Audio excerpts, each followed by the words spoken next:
Nós vamos tentar, então. O Marcos me disse que eu tenho 4 horas e 20 para falar aqui. Nessas 4 horas e 20 que eu tenho, eu vou tentar, então, mostrar exatamente o perdão dentro da visão espírita, é claro, e tudo aquilo que ele pode propiciar e facilitar, às vezes, para o nosso corpo físico. Esse corpo que nos emprestaram, pelo menos por esta encarnação, e nós vamos, então, ver quais são os efeitos do perdão nesse nosso organismo. Todo mundo sabe o que é o perdão, né? É uma pergunta que nos fazem com muita constância. O que é o perdão? Perdão vem do grego, perdoar, que nada mais é do que cancelar, resgatar alguma coisa que se ficou. É uma liberação, um cancelamento de uma obrigação. E muitas das vezes, quando se fala em cancelamento de uma dívida, se tem a ideia que é uma dívida financeira, né? Vocês lembram? Eu não lembro, não, mas foi só uns 20, 30 anos atrás, mas papai me contou que a Igreja Católica mudou um pouco o Pai Nosso, de perdoar as dívidas para perdoar as ofensas. Não muda absolutamente nada, mas o objetivo da Igreja Católica, nessa oportunidade, nada mais foi do que tirar essa ideia de dívida financeira. Só por causa disso, não muda. Muitas das casas espíritas continuam falando dívidas, outras falam ofensas e não muda absolutamente nada. Mas o objetivo da Igreja Católica, nessa oportunidade, foi exatamente isso. Será que nós, enquanto encarnados, não somos, enquanto pecadores, porque todos nós o somos, não somos devedores espirituais? Vocês têm ideia de quantas vezes cada um de vocês encarnaram e desencarnaram?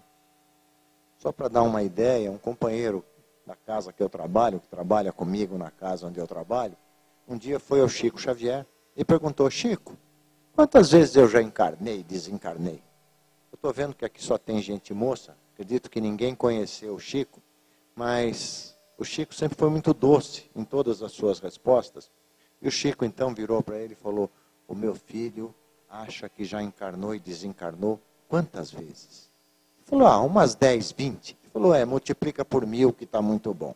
Então isso quer dizer que nós já encarnamos, é claro que esse número é um número aleatório, é um número quimérico, mas nós já encarnamos muitas vezes, todos nós, sem exceção.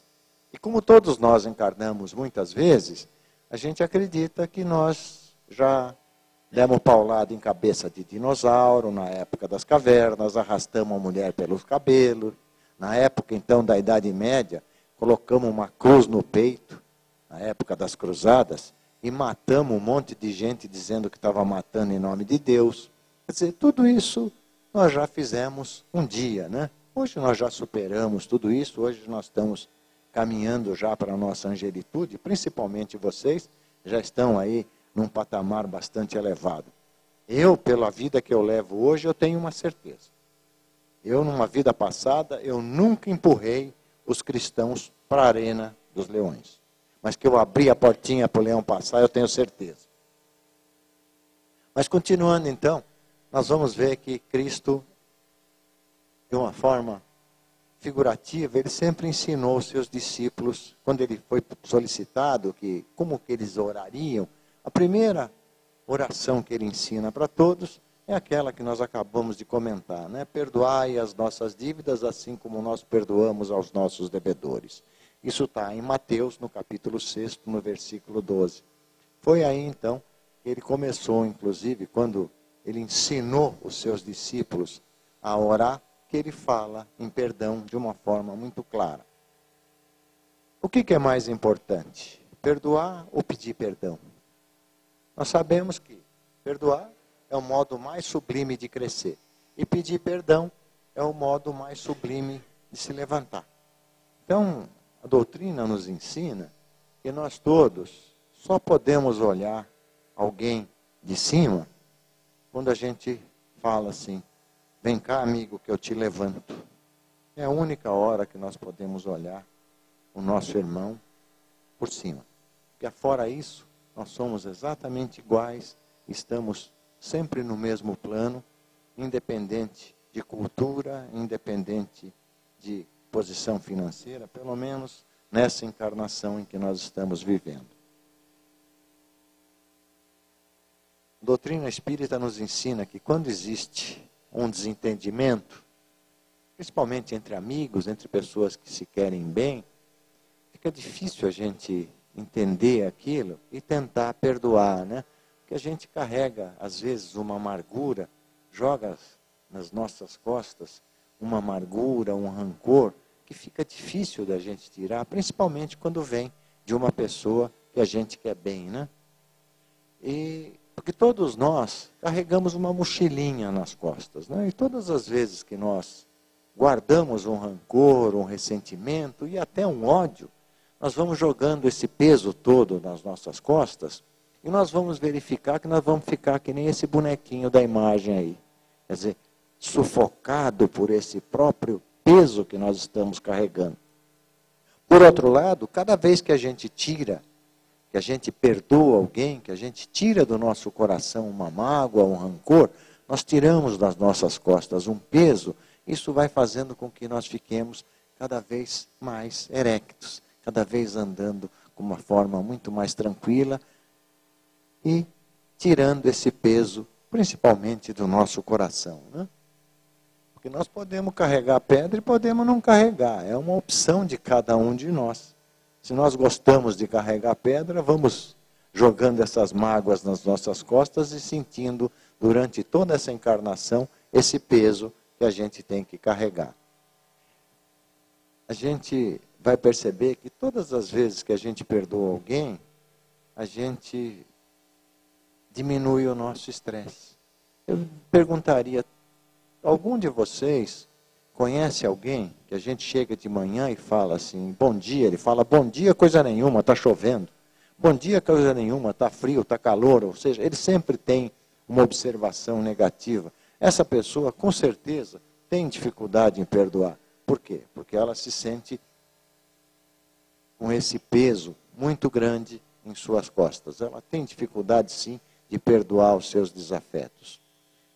O perdão diminui o estresse que a gente carrega. E hoje, que nós vivemos numa cidade como São Paulo, cheia de problemas, cada um de nós tem no seu dia a dia, no trânsito, nas conduções que a gente pega, no trabalho que a gente executa no dia a dia, nós temos uma carga muito grande de estresse. Se nós formos acumulando tudo isso, nós temos que tirar de nosso peito essa mágoa para passar a viver com uma tranquilidade muito maior e uma paz interior muito maior.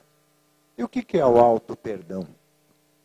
Às vezes a gente faz alguma coisa e eu vou responder por mim, vocês não erram, eu tenho certeza, mas eu que erro bastante, a gente dá umas derrapadas na vida às vezes e a gente começa a se autoculpar por aquilo e não se perdoa. Os anos passam e a gente diz, puxa vida, por que eu fui xingar o Marcos naquela oportunidade? E aquilo vai, e aquilo segue, e a gente fica se martirizando por aquela forma. E o que é o auto-perdão? É alguma coisa que a gente tem que exercitar para dizer, poxa vida, eu xinguei o Marcos, mas eu vou procurar daqui para frente me corrigir e não mais xingar ninguém. Isto é uma forma que a gente tem de se recuperar sobre o auto-perdão. Existe um provérbio árabe que diz o seguinte, o nosso inimigo não é aquele que nos odeia, mas aquele que nós odiamos. E tem também um provérbio chinês que diz, a pessoa que ama os outros também será amada. Falar em provérbio chinês me faz lembrar uma historinha de uma chinesinha, uma historinha bonitinha, e eu vou contar para vocês. Diz que tinha uma chinesinha, isso há muitos anos atrás, que morava numa aldeia na China, e ela resolve se casar com um rapaz de uma outra aldeia. E naquela época era hábito a moça ir morar na aldeia do rapaz com quem ela tinha casado. E foi, essa moça então, essa chinesinha, foi casar, foi morar com a sogra. Naquela época, na China, sogra e nora não se davam muito bem. Isso só acontecia naquela época na China. Eu tenho certeza que aqui não acontece. Mas então, essa chinesinha começou a ter problemas com a sogra. A sogra fazia lá uma comida, ela dizia, na minha aldeia não se faz assim. Na minha aldeia fica muito melhor. A sogra fazia lá, colocava um tempero qualquer na comida, ela dizia, na minha aldeia, a minha mãe não coloca isso, fica muito melhor. A sogra fazia qualquer arrumação, ela contradizia, e assim foi. E a convivência entre ambas começou a se agravar, e as duas passaram a viver em pé de guerra. Estavam vivendo uma situação muito difícil. Eu vou repetir, isso só acontecia na China naquela época, briga entre sogra e nora. Mas 6 meses se passam e essa sogra e essa nora estavam em pé de guerra. E essa menina então tem direito, porque já haviam se passado 6 meses, de voltar para visitar a sua família na sua aldeia. Lá chegando então, ela procura um sábio amigo do pai dela e diz, sábio, eu quero matar minha sogra. E conta toda a história para o sábio diz, tudo bem filha, eu vou te dizer 2 coisinhas. A primeira, está vendo esse potinho que está aqui cheio de pó dentro? Esse pozinho é veneno. Leva esse pozinho e dá para a tua sogra, que é tiro e queda. Mas eu vou te dar um conselho. Põe só um pouquinho por dia, porque senão a tua sogra morre amanhã e todo mundo vai desconfiar de você. Você está brigando com ela, então põe só um pouquinho por dia, que então aí a coisa vai se prolongar por um tempo e ninguém vai desconfiar de você. Agora, outra coisa, para que ninguém desconfie de você, muda o tratamento com ela. Chinesinha, toda feliz da vida, com o potinho com veneno na mão, volta para a aldeia da sogra, a sogra faz lá uma comida, ela diz, puxa, ficou melhor do que a da minha mãe. Puxa, esse tempero que a senhora colocou ficou espetacular. E assim foram, as duas começaram a se dar bem. Começaram a concordar, tudo que a sogra fazia, ela concordava, achava bem, e passam a viver harmoniosamente bem.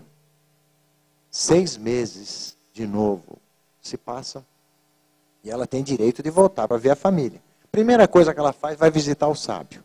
Sábio, não quero mais matar a minha sogra. Ela mudou tanto, ela está tão boazinha que eu não quero mais matar a minha sogra. O sábio diz, olha, novamente, 2 coisas eu vou te dizer. A primeira delas, não foi a sua sogra que mudou, foi você. A pessoa que ama os outros também será amada. E a segunda coisa, não menos importante, esse pozinho que eu te dei é vitamina, tá? Então, gente, a gente vê que na hora em que a gente trata bem os outros, a gente recebe de troco exatamente a recíproca, a mesma coisa. Se nós entrarmos numa casa de alguém, numa festa, numa reunião, com a cara amarrada, sério, sem olhar para ninguém, olhando sério, todo mundo vai nos olhar de uma forma fechada, de uma forma sisuda. Por outro lado, se nós chegarmos a uma casa conversando, alegres, sempre prontos a ouvir e ser ouvido, o tratamento vai ser completamente diferente. Mas vamos em frente. Nós geralmente interpretamos o perdão como um ato de generosidade, né? Eu perdoei o Marcos porque ele me pisou no calo, aquele calinho de estimação, porque eu sou generoso, eu sou bom, né? Eu sou altamente generoso, né?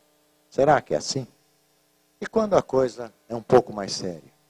Quando é um assassinato, um estupro, uma infidelidade conjugal, como é que a coisa funciona? Aí a coisa aperta, né? Aí a coisa incomoda um pouco mais, né? Aí fica um pouco mais difícil da gente pensar em perdoar, né? Vocês lembram desse menino? Vou contar 2 historinhas para vocês. E esse menino, em 1997, eu acho que ninguém era nascido aqui em 1997, por isso pouca gente deve lembrar isso. Mas esse menino, então, Ives Ota, ele foi assassinado por um ex-funcionário do próprio pai. E quando foi pedido o resgate, ele já tinha sido morto. Pesado, né? Vocês já imaginaram? Eram 3 sequestradores, um dos quais um ex-segurança da loja do pai deles. Os pais do Ives tinham, inicialmente, um ódio mortal por esse cidadão.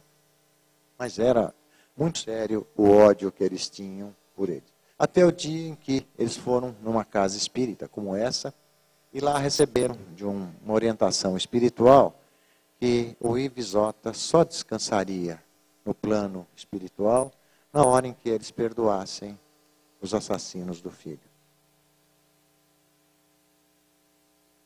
A mãe desse menino passa a orar pelo menino 4 vezes por dia.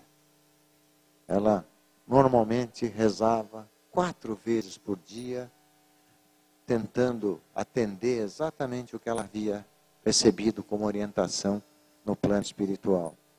5 meses se passam e ela viu-se grávida. Ela vai visitar o Chico Xavier e ouviu o seguinte comentário do Chico: o Ives está voltando, parabéns. Hoje ela tem uma menina que deve estar com 14, 15 anos de idade, quase 15, e ela tem exatamente, essa menina tem exatamente os mesmos sinais físicos do Ivisota. Força do perdão. Tem um outro caso que vocês também lembram, esse aí que vocês lembram, porque é de 2007, desse menino do Rio de Janeiro, o João Hélio. O João Hélio vinha com a mãe e uma irmã de uma casa espírita que chama Leon Denis, no Rio de Janeiro.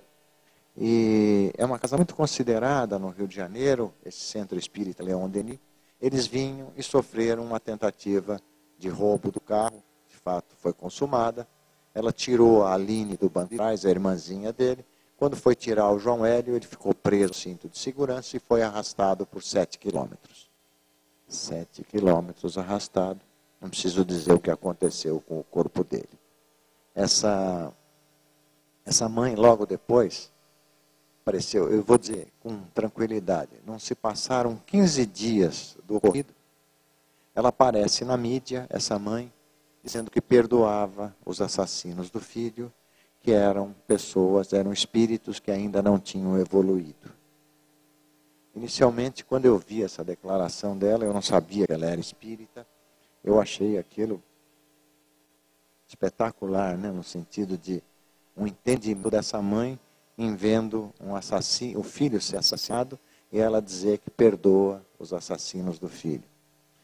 Pra vocês terem uma ideia, aqui é a história, né? Ela voltava do Leon Denis e ela mostra uma evolução moral muito grande, essa mãe, né? Em perdoando os assassinos do filho. Logo depois disso, uns meses depois, surge uma psicografia do João Hélio. Inicialmente, essa psicografia foi divulgada como tendo sido ocorrida dentro do Leon Denis. Eu disse, porque eu tinha essa informação, e eu disse isso em palestra, alguém levantou e disse, não foi no Leon Denis. Fiquei preocupado com aquilo, eu digo, olha, não importa onde tenha sido, mas eu vou tentar entrar em contato com o Leon Denis. Eu fui ao Rio de Janeiro, fui ao Leon Denis, procurei o diretor de doutrina do Leon Denis e disse, está acontecendo isso, por favor, foi aqui psicografada essa carta? E ele me disse, olha, não foi dentro do Leon Denis, foi num outro centro aqui no Rio de Janeiro, por um médium chamado Marcos Paulo Dales Monteiro, que não é aqui do Leon Denis, é num outro centro no Rio de Janeiro. Essa carta, ela é pesada, eu vou ler para vocês, eu vou ficar meio até de lado, porque eu vou ler para vocês, mas ela traz uma história muito interessante. A carta diz o seguinte, nasci na Gália no ano de 22 da era cristã, desencarnei na Líbia. Como governador de Alcatrim, me comprazia atrelar na minha biga puxada por 2 cavalos velozes, crianças, homens, mulheres, novos e velhos que eram arrastados pela estrada, através da estrada seca e pedregosa daquela região da África, e os corpos se despedaçavam e eu era exaltado pelos meus pais. Morri em combate, fui parar numa região de treva profunda, em estado de total animalidade, onde permaneci por mais de 2000 anos, até que servos de Maria me resgataram. Já em outro plano, fui aos poucos tendo o meu perispírito restaurado, minha mente normalizada e meus pensamentos corrigidos. Foi então que compreendi os horrores que tinha feito. Por quase 300 anos permaneci me preparando para reencarnar e pedia a graça de receber para desencarne o mesmo destino dado por mim e outros. No ano de 2001, após buscar incessantemente por quem me recebesse como filho, um casal que fora tiranizado por mim aceitou-me. Reencarnei como João Hélio. Estou em paz, estou na luz. Resgatei um pouco do meu passado e outros momentos de resgate ainda virão. Confio em Deus. Titus Aélios. Pesada essa carta, né? Eu trago a vocês, porque eu até já ouvi dizer que essa carta não se sabe se é verdadeira. Mas como ela traz no seu bojo tudo aquilo que a doutrina nos ensina, eu acho que é válido que a gente tenha conhecimento dela. Em todos os sentidos dela, ela nos traz exatamente o que a doutrina nos ensina. Vocês são sempre sérios assim nessa casa? Todo mundo me olhando com cara séria. Vocês sabem que eu não gosto de ver gente séria. Então eu vou dar uma historinha para vocês, para ver se muda um pouco esse astral, né? O Marco está quase chorando já, eu estou preocupado com isso. Eu vou contar uma história para vocês. Era um cidadão, eu ouvi dizer que foi nessa região aqui, não sei. Mas ele estava andando na rua, teve um problema cardíaco, caiu e foi resgatado por alguns bons samaritanos e o levaram para um hospital que era administrado por irmãs de caridade. Esse cidadão, então, de pronto é levado para a sala de cirurgia, abrem-lhe o peito, 2 mamárias, 3 safenas, 15 dias de UTI, mais 10 de apartamento, e esse cidadão está se recuperando muito bem. Nisso, a freirinha, irmã Maricota, baixinha, que cuida das finanças do hospital, vai até o quarto do cidadão e diz: "Oh, meu filho, que satisfação, você está se recuperando bem. Eu sou a irmã Maricota, que cuido das finanças do hospital. O senhor sabe, o senhor teve lá a sala de cirurgia, 15 dias de UTI, 10 de apartamento, e nós estivemos verificando nos seus documentos, não achamos o seu cartãozinho de seguro-saúde." O cidadão olhou para a irmã e falou: "Irmã, eu não tenho seguro-saúde." A freira já ficou preocupada. Disse: "Bom, mas o senhor tem cartão de crédito?" Ele disse: "Não tenho nenhum, irmã." "Cheque o senhor tem?" Disse: "Não, eu fiz uma bobagem, o banco cortou o meu cheque." "Não tenho." "Bom, mas o senhor tem dinheiro?" Ele falou: "Quem sou eu, irmã, para ter dinheiro?" E a irmãzinha suava debaixo do hábito, já super preocupada com toda aquela conta. Disse: "Bom, mas o senhor deve ter algum parente." Diz: "Irmã, não tenho ninguém." Barbaridade. A freira, então, já estava super preocupada, até que ele falou: "Irmã, pera, lembrei. Eu tenho uma irmã que é freira, solteirona, encalhada, igual a senhora." A freira subiu nas tamancas, né? Solteirona, encalhada. Fala: "Pera, meu filho, eu não sou solteirona, encalhada. Aliás, nenhuma de nós freiras somos solteironas, encalhadas. Eu sou casada com Deus." "Ótimo, cobra do meu cunhado." Foi aí que surgiu aquela expressão: "que Deus lhe pague." Melhorou o astral do pessoal, né? Agora já fiquei menos preocupado, já melhorou um pouco o astral. Mas eu não vim aqui para contar a história, não, eu vim aqui para falar sobre perdão. Então vamos continuar, gente. Jesus, todo mundo sabe, que inúmeras vezes falava através de parábolas. Por que ele falava através de parábolas? Porque ele tinha na sua frente um povo muito rude, muito simples. Então ele tinha que contar historinhas. Ele pregava a sua filosofia de vida contando historinhas. E era uma forma que ele tinha condição de se relacionar com todo aquele pessoal que era muito rude. Nós vamos encontrar algumas dessas historinhas, e uma delas em Marcos, no capítulo 18, nos versículos 15, 21 e 22, quando Jesus responde a Pedro, né, que ele tinha que perdoar 70 vezes 7. Todo mundo conhece essa história, né, do Pedro.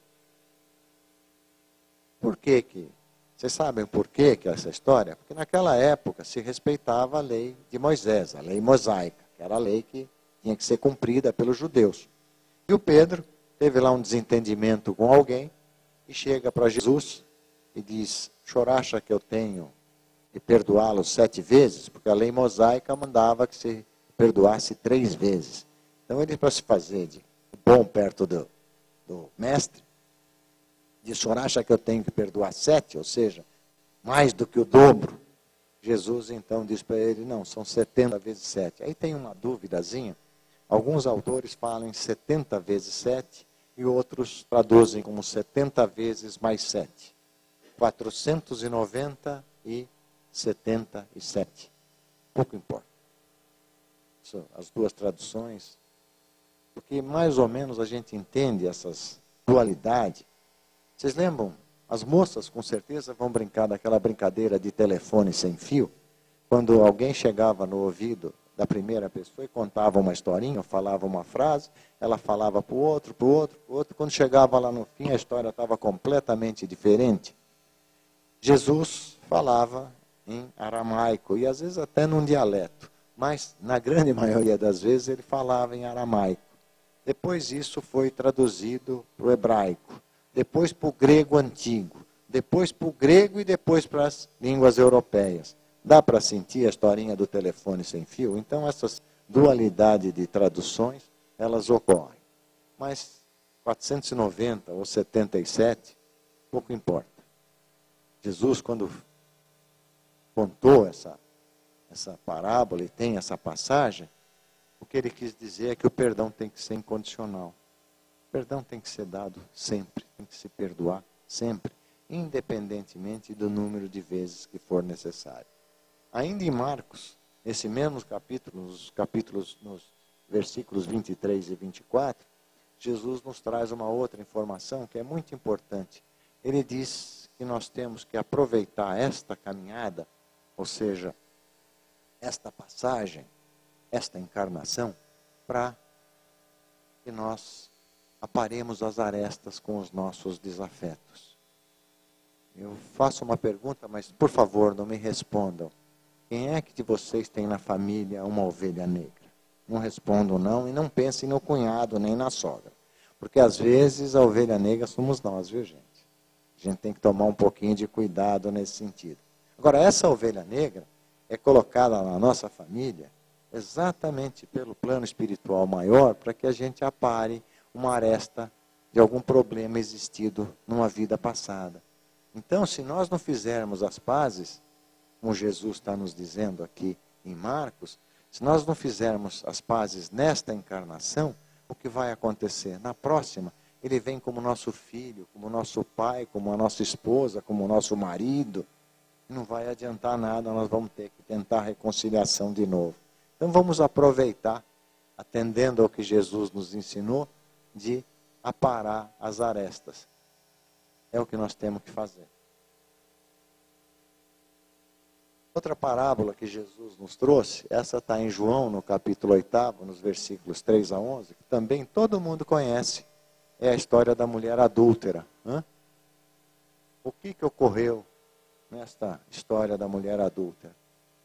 Jesus estava saindo do templo, era a festa de Pentecostes, e os samaritanos, que eram loucos para colocar o Jesus em saia justa, trazem para ele uma mulher que já houvera sido condenada por adultério, e naquela época a pena para o adultério era o apedrejamento até a morte. Infelizmente isso ainda existe em alguns países hoje. Mas naquela época então o apedrejamento tinha que ser feito até a morte. Então trazem para Jesus uma mulher já condenada, e os samaritanos perguntam a ele, Jesus, o que nós fazemos com essa mulher? Se ele dissesse, cumpra-se a lei de Moisés, toca pedra nela, né? Iam dizer, está vendo? Ele prega a bondade, está mandando tocar pedra na mulher. E se ele dissesse ao contrário, não, solta a coitadinha, iam dizer, está vendo? Ele não cumpre a lei de Moisés. Isso deixava mais ou menos Jesus numa saia justa, né? Se correr o bicho pega, se ficar o bicho come. E ele sai-se então com essa pergunta, com essa resposta, né? Aquele que não tiver pecado, que atire a primeira pedra. Dizem, não sou eu, que os mais velhos saíram primeiro, viu gente? E dizem outras coisas também, que ele escrevia na areia do chão, exatamente algumas palavrinhas, que quando a pessoa encostava, ele escrevia ladrão, a pessoa olhava e dizia, isso é para mim, e saía. Adúltero, a pessoa olhava e dizia, isso é para mim, e saía, por isso que não sobrou ninguém. Mas isso são as más línguas que dizem. Mas então, mas essa história continua. Todo mundo conhece essa história até aí, né? essa história continua. Todo mundo sabe que Jesus não tinha hotel naquela época. Então ele ficava na casa de alguém que quisesse recebê-lo e aproveitava a noite para fazer as suas pregações a quem a essa casa fosse. E essa mesma moça vai à casa onde ele está naquela noite e diz: Jesus, eu de fato sou adúltera, mas é que meu marido viaja, me abandona por meses e meses. É claro que naquela época, para atravessar o deserto a camelo, demorava de fato alguma coisa. E mesmo quando ele está em Jerusalém, ele também me abandona. E eu fui seduzida por um vizinho e de fato eu sou adúltera. Mas eu assumo um compromisso de não mais pecar. Ele disse: minha filha, vai e não peque mais. Mas eu vou te dar um conselho: saia de Jerusalém. Jerusalém era uma cidade muito pequena naquela época. Ela que tinha sido execrada em praça pública, não tinha mais condições de ir lá viver. E ele aconselha que ela saia de Jerusalém. Essa mulher então vai para uma cidade longe de Jerusalém, que se chama Tiro, que chamava Tiro. E lá em Tiro então é recebida numa casa onde eram atendidas pessoas em dificuldades. E essa mulher, então, vai para lá, é atendida nessa casa, e como ela não tinha para onde ir, ela passa a trabalhar nessa casa, a atender as pessoas que precisavam. 20 e tantos anos se passam, essa mulher, um dia, a história conta que numa tarde de outono, ela está nessa casa e lhe trazem um homem, todo arrebentado, sem dinheiro, sem nada, que houvera sido assaltado, e ela cura-lhe as feridas, lhe dá um caldo e passa a conversar com esse homem. E esse homem então relata que há muitos anos atrás ele teve uma mulher que o traiu, mas ele reconhecia que era por culpa dele. E ele estava muito arrependido, porque hoje, 20 e tantos anos depois, ele perdoava tranquilamente a mulher. A mulher reconhece naquele homem o seu marido de Jerusalém, mas não se faz reconhecer. A história diz que ela cobre a cabeça com um manto e sai, e não se faz reconhecer. Olha o perdão aí, muitos anos depois. Todo mundo conhece esse velhinho com cara de louco, né? Esse judeu alemão. Einstein, um dos maiores físicos que nós todos conhecemos.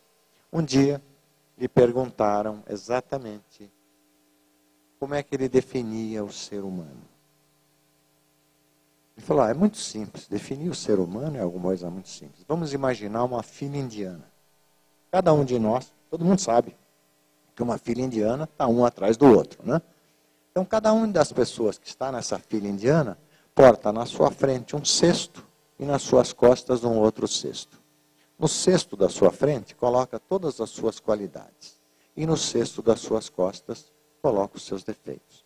Como é uma fila indiana e está cada um atrás do outro, cada um está vendo as suas qualidades e o defeito daquele que está na frente. E não vê nunca os seus defeitos. Isso nos faz pensar um pouquinho, né? Como nós julgamos, né? Nós julgamos com muita facilidade, né? Mulher, tem mais mulher do que homem aqui, deixa eu pegar no pé. Mulher, então, para julgar, né, é uma beleza, né? A outra passa do outro lado da rua, ela fala: não combina o vestido com o sapato, lá. Né? Mais ou menos assim. Estou brincando, gente, nós todos julgamos. E o grande problema é que nós todos julgamos nos espelhando em nós mesmos. Quer dizer, o perigoso com isso é que a gente está fazendo julgamentos o dia inteiro. A gente julga o dia inteiro, sempre pensando naquilo que nós já fizemos, naquilo que nós falamos e executamos.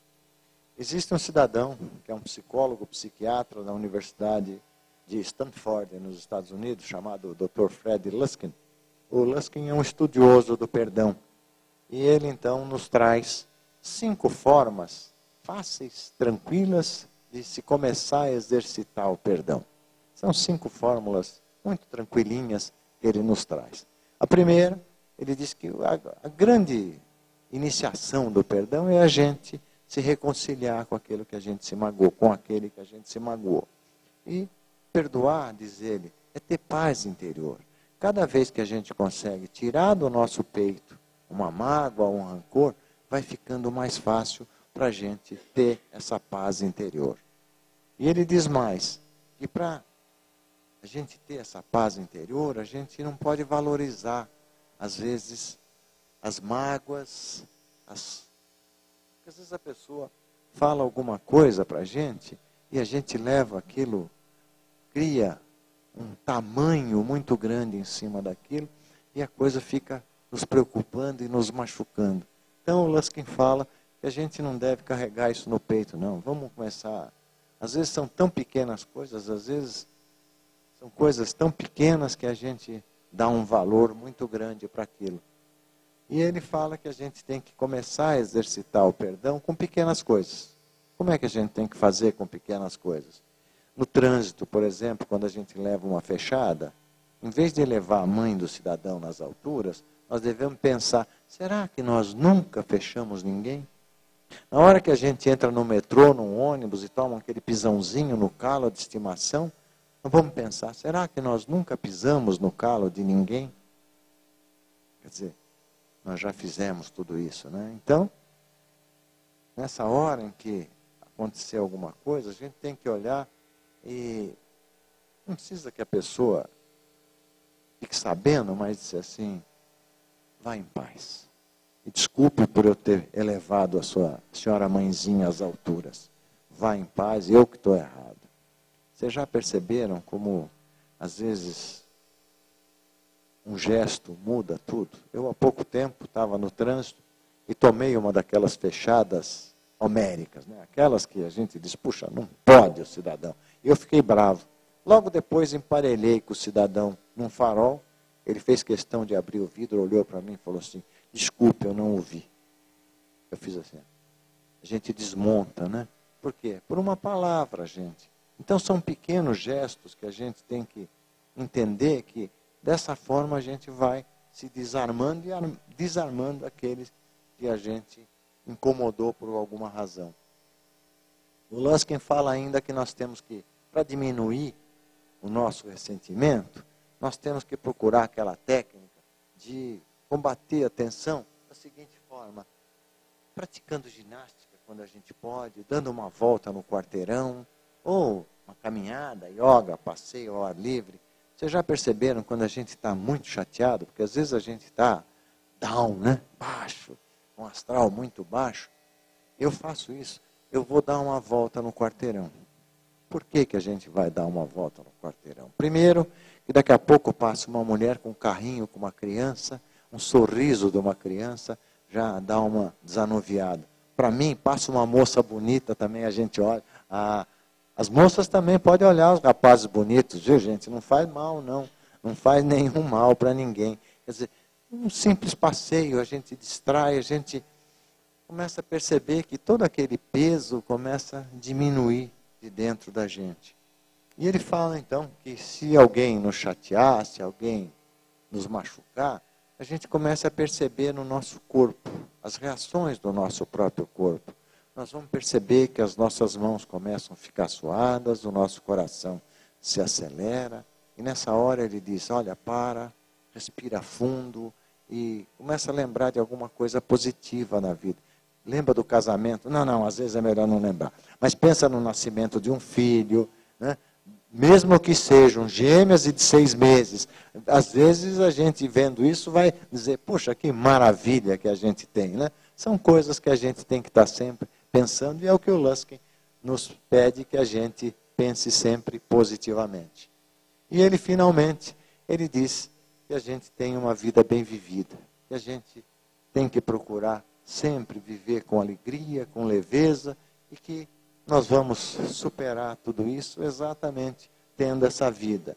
E ele diz que a gente, livrando das mágoas, esse peso que nós vamos carregar, aquela mochilinha que nós vimos lá atrás, vai ficar muito mais leve e vai ser muito mais fácil de a gente carregar. Mas ele fala e nos recomenda uma coisa que é fundamental. Não esperemos resultados imediatos. Os resultados virão sim, com certeza. Mas não esperemos resultados imediatos. E olha, não paremos de tentar. Vamos tentar sempre estar perdoando, e nós com certeza nós estaremos colocando no nosso coração só coisas boas. Para terminar, gente, Aliás, antes de terminar, faço questão de pedir perdão a todos, se eu falei alguma coisa que não tenha agradado, e aproveitar, já que a vibração desta casa está tão gostosa, está tão elevada, e pedir ao manto, a Maria, que com aquela luz que Maria traz em seu manto, seja depositada no ombro de todos nós. E todos nós, com certeza, com essa luz do manto de Maria nos ombros, tenhamos condições de chegar até as nossas casas devidamente protegidos. E em lá chegando, termos condição também de distribuir esta mesma luz do manto de Maria aos nossos familiares e amigos que lá nós encontrarmos. E com certeza, nós, nossos familiares, nossos amigos, se seguirem aqueles 2 únicos mandamentos que Jesus nos trouxe, amar a Deus sobre todas as coisas e amar a teu próximo como a ti mesmo. Olha como é fácil, né, gente? Para que a gente siga tudo aquilo que Jesus nos trouxe, nós temos só 2 mandamentos a seguir. Olha como é fácil. Então, gente, com certeza, se nós seguirmos esses 2 mandamentos que o Cristo nos trouxe, nós estaremos protegidos por um longo tempo. Paz a todos e perdão por alguma coisa. Muito obrigado.